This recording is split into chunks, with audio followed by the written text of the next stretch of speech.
ಬಳಿಕ ಜನಸಮೂಹವನ್ನು ತಮ್ಮ ಶಿಷ್ಯರನ್ನು ಉದ್ದೇಶಿಸಿ ಯೇಸು ಸ್ವಾಮಿ ಇಂತೆಂದರು. ಧರ್ಮಶಾಸ್ತ್ರಿಗಳು ಫರಿಸಾಯರು ಮೋಶೆಯ ಸ್ಥಾನದಲ್ಲಿ ಇದ್ದಾರೆ. ಆದುದರಿಂದ ಅವರು ನಿಮಗೆ ಉಪದೇಶಿಸುವುದನ್ನೆಲ್ಲ ಆಲಿಸಿರಿ ಹಾಗೂ ಪಾಲಿಸಿರಿ. ಆದರೆ ಅವರ ನಡತೆಯನ್ನು ಅನುಸರಿಸಬೇಡಿ. ಏಕೆಂದರೆ ಅವರು ನುಡಿದಂತೆ ನಡೆಯುವುದಿಲ್ಲ. ಭಾರವಾದ ಹಾಗೂ ಹೊರಲಾಗದ ಹೊರೆಗಳನ್ನು ಕಟ್ಟಿ ಮಾನವರ ಹೆಗಲ ಮೇಲೆ ಹೇರುತ್ತಾರೆ. ತಾವಾದರೋ ಅವನ್ನು ಕಿರುಬೆರಳಿನಿಂದಲೂ ಮುಟ್ಟಲೊಲ್ಲರು. ತಾವು ಕೈಗೊಳ್ಳುವ ಕಾರ್ಯಗಳನ್ನೆಲ್ಲ ಜನರು ನೋಡಲೆಂದೇ ಮಾಡುತ್ತಾರೆ. ತಮ್ಮ ಧಾರ್ಮಿಕ ಹಣೆಪಟ್ಟಿಗಳನ್ನು ಅಗಲ ಮಾಡಿಕೊಳ್ಳುತ್ತಾರೆ. ಮೇಲಂಗಿಯ ಗೊಂಡೆಗಳನ್ನು ಉದ್ದುದ್ದ ಮಾಡಿಕೊಳ್ಳುತ್ತಾರೆ.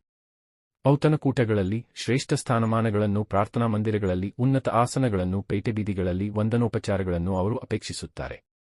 ಅದು ಮಾತ್ರವಲ್ಲ, ಗುರುವೈ ಎಂದು ಕರೆಸಿಕೊಳ್ಳಲು ಇಚ್ಛಿಸುತ್ತಾರೆ. ಹಾಗೆ ಕರೆಸಿಕೊಳ್ಳುವುದು ನಿಮಗೆ ಬೇಡ. ನಿಮಗಿರುವ ಗುರುವು ಒಬ್ಬರೇ ಮತ್ತು ನೀವೆಲ್ಲರೂ ಸಹೋದರರು.